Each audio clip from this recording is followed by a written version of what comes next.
Kia ora friends, it's Megan here, and I'm going to show you just a few of the things that you can do with a ukulele without putting any fingers down on the strings. You can of course use two hands to do these songs, and if you've got little ones, the easiest thing to do is to put the ukulele on a flat surface. If you're a grown-up and you can hold it in one hand, then you've got a hand free to do one of the many millions of other things you might want to be doing while you're teaching and looking after small children. Let's start with the tuning song. If your ukulele is in tune to G, C, E, A, your tuning song is going to sound like, my dog has fleas. I like to make up extra verses, especially if I'm tuning in front of kids and I want to distract them from looking at my fingers touching those pegs.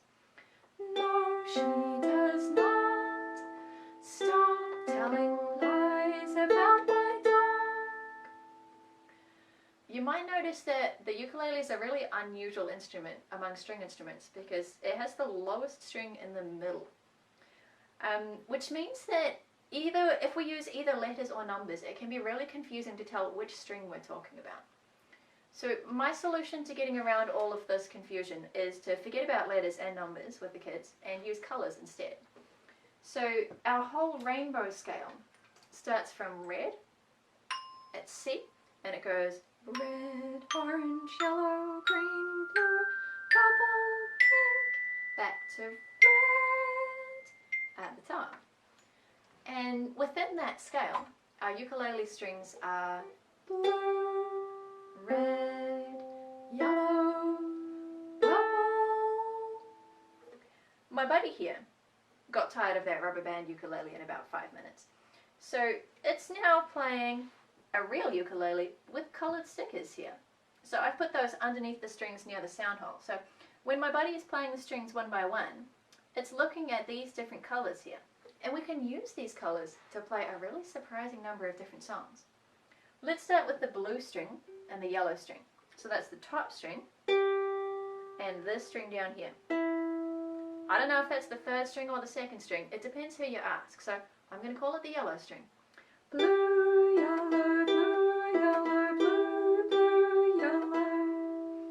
There's a lot of little songs that use just these two notes. Rain, rain, go away. You and your family probably know a few already. Some songs use those two and occasionally also the purple string, which is this one here at the bottom. Rain, rain, for example, actually does go up to that purple note. It goes like this. Rain, rain, go away, come again another day.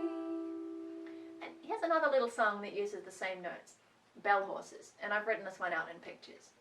Bell horses, what's the time of day? 1 o'clock, 2 o'clock, time to go away. There's a little circle game that goes with this that you can find out more about under letter H for horse in the alphabet songbook. Let's try something that also uses this red string over here. This is the one that makes the lowest note. It's C. Twinkle Twinkle is going to start on that note right there, and it goes red, red, blue, blue, purple, purple, blue. You can play the next part of the song by putting some fingers on over here, or you can sing the next part. Let's have a go. Twinkle, twinkle, little star, how I wonder what you are. There's a couple to get started, and you'll find if you explore these colours and these strings, the number of songs that you can play on these 4 notes is really surprising. I hope you have fun, and I'll see you soon.